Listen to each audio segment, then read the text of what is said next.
Well, media speculation is rife as to who will become the next leader of the Roman Catholic Church following the resignation of Pope Benedict XVI. One candidate seen as a possible, even likely successor is Cardinal Peter Appiah Turkson from Ghana. But in an interview Wednesday with our Peter Clottey, the Cardinal says the decision is really in God's hands.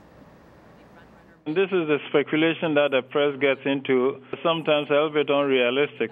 When Arinze was a young cardinal in Rome, an African, everybody talked about him whenever a conclave came up. Then Arinze is now attained 80, and when you hit 80, you cannot elect a pope and you cannot be elected yourself. So very many other cardinals who are 80 plus. I suppose they natural thing is to turn attention to the one who is younger, and that comes to me and that comes to several other African cardinals who are under 80.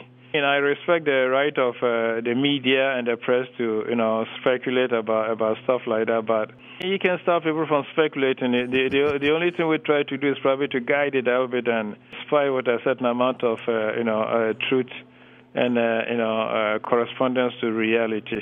In your mind, what should be the expectations of Africans? You being an African yourself, with this new expectation of Africa can only be one thing. This is not a United Nations affair.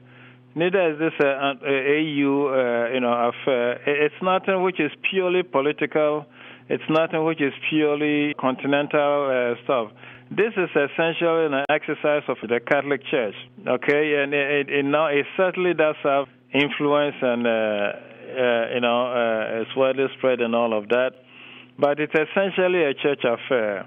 Therefore, before we start going continental, we need first to go church and think about what the Catholic Church in Africa can do or should be doing with such an event. And when that is the case, then what we're heading for is a Catholic Church in Africa, in communion with the Catholic Church around the world, choosing a chief pastor, somebody to exercise leadership over the whole church.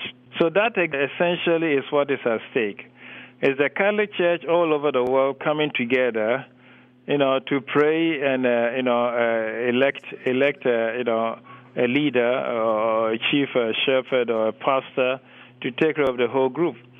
And incidentally, because the church is in the world and it has impact and influence on the rest of whatever, the rest of society and all are related and associated with it. But essentially, and first and foremost, it's a church event.